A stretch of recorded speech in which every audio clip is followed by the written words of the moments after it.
Up front, I'd like to thank the President of the United States for nominating me to this role and the North Atlantic Council for accepting my nomination. I'd also like to thank Secretary General Rutte for presiding over today's ceremony. Sir, it's an honor to stand up here alongside you. The alliance is stronger thanks to your leadership, and I'm humbled by the opportunity to work with you and so many other leaders here today. Thank you. Thanks as well to Minister Falken, General Vezina, and all our Belgian hosts. Your exceptionally gracious welcome has made Shannon, Justin, and I feel right at home already. We're so excited to call your beautiful country our home for the next few years. I also know a ceremony as grand as this just doesn't happen. It takes a lot of hard work behind the scenes. So thank you to everyone involved in assembling such a spectacular event. I know it took a ton of effort. As I look across this impressive crowd, I'm in awe of all the leaders assembled here today. This, right here, the number of nations represented, the depth of experience, the caliber of leadership is the true strength of our alliance. Chiefs of Defense, thank you for your leadership and for trusting this headquarters to command your exceptional service members and for sending us the very best your nations have to offer. Perm reps, mil reps, national military representatives, you represent the spirit of cooperation and steadfast dedication that makes this alliance work. Admiral Cabo Dragon, I look forward to working closely with you in the coming days as we continue strengthening deterrence and our defense, a defense that covers every square inch of NATO territory. Commanders and senior enlisted leaders from across the Allied Command operations, it's a privilege to serve with such a fine group of military leaders. Some of you I know well already, and for those I don't, your reputations precede you. To the many partner nations represented here today, I'm grateful for the wide network of friends our alliance has around the globe. We need that alliance of friends, that network of friends, given our global challenges.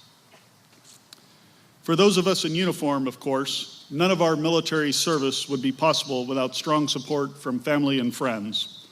So I'd like to take just a brief moment to recognize a few people who've had an impact on me over my career.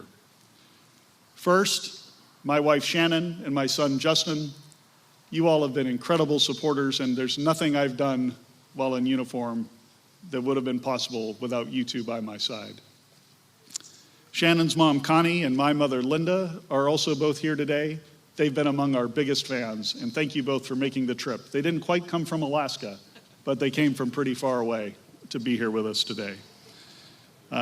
My sister Galen and her husband Alex, an Army officer. We all make mistakes. But Galen, thank you and Alex for making the trek from South Africa. Alex is an Army attaché in the U.S. Embassy there, and Galen works for our Department of State. Representing my father's side of the family, my Aunt Raylene and my cousins Kanya, Tasha, and Tamsin are here today. And I know if my dad was here today, he'd be right here with you. I also have some very close friends from my academy class of 1993 at the United States Air Force Academy, Dallas Horton and his wife Heather, and Moto Harris and his wife Becky. Thank you all for being here. And very close friends from our time in Washington, Mark and Jen Hendrickson, who made the trek. Finally, I'm exceptionally pleased to be joined by one of my high school classmates from a military school I attended in the state of Georgia, Leah Emery, and her father, retired Lieutenant Colonel, United States Army, Kurt Landers, who is the reason I'm in uniform today. Lastly, I want to take a moment to thank the Cavolis. Over the past 3 years, Chris and Christina have led with a steady hand and genuine passion for the mission and for the people. I don't think there's a family that better embodies the ideals of this alliance. Stepping onto SHAPE for the first time this morning, I could feel the sense of community they've helped cultivate here. And Shannon and I could not have asked for better wingmen as we prepared for this transition. Chris's accomplishments as SACEUR are legendary. His leadership drove the biggest transformation of Allied Command operations in years, and many of you played a role in that. Moving forward, I intend to maintain the momentum he's given us as we continue to improve our warfighting readiness.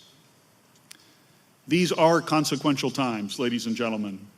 The challenges facing the Alliance and our partners are growing more complex. The threats we face are only becoming more intertwined, but they are no match for the unity, the resolve, and the shared purpose that I see gathered on this field today. Together, we stand ready in defense of our nations, and we're only going to get better. My pledge to each of you is that I will work tirelessly to provide the leadership you deserve and that these times require.